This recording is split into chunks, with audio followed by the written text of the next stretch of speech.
வணக்கம் மக்களே, எல்லோரும் சோமா இருக்கையில் இந்த வீடியோவில் என்ன பார்த்துட்ருக்கோன்னு பார்த்தீங்கன்னா, அதுக்கு முன்னாடி இந்த கடை ஒன்று நான் காட்டிகிட்டு இருக்க பார்த்தீங்களா, இல்லை ஆட்கள் நிறைய கூட்டமாக இருக்க பார்த்தீங்களா, அது என்ன கடைன்னு தெரிஞ்சவங்க வந்து கமெண்ட் பண்ணுங்கள்.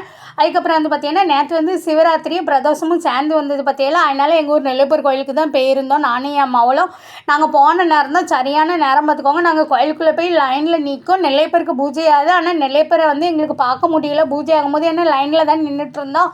அதுக்கப்புறம் வந்து பார்த்தீங்கன்னா, அது பக்கத்துலேயே இருக்கிற நந்திக்கு வந்து பூஜை ஆச்சு பார்த்துக்கோங்க. நான் இது வரைக்கும் பிரதோஷம் அன்னைக்கு நந்திக்கு பூஜை ஆனதை பார்த்ததே கிடையாது நேரில். நேற்று தான் முறையாக பார்த்துருக்கேன் பார்த்துக்கோங்க, பிரதோஷம் அதுவுமா நந்திக்கு பூஜை ஆகிறத. அதுக்கப்புறம் வந்து பார்த்தீங்கன்னா, நெல்லையப்பரை போய் கும்பிட்டுட்டு வெளியில் வரும்போது பார்த்தீங்கன்னா, எங்கள் காந்திமதி நிற்கிற இடம் இருக்கும் பார்த்தீங்களா, அதை வந்தாலே மனசுக்கு வந்து தாங்கவே முடியாது. ஐயோ, நம்ம காந்திமதி இங்கே தான் நின்றுட்டுருக்கோம்.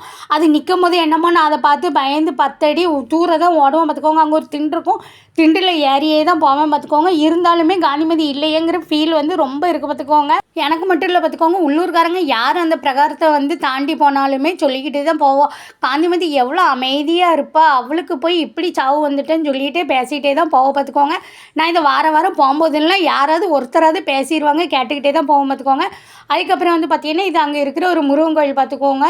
அதில் வந்து எப்போவுமே அவ்வளோவா கூட்டம் இருக்காது, அமைதியாக இருக்கும். அதனால் நானும் என் மாவுல அதில் உட்காந்து கந்த சஷ்டி கவசம் படிச்சுட்டு தான் வருவோம். அந்த இடத்துல உட்காந்துருந்தாலே மனசுக்கு அமைதியாகவும் நிறைவாகவும் இருக்கும். எங்கள் சேனலை சப்ஸ்கிரைப் பண்ணுங்கள் மக்களே.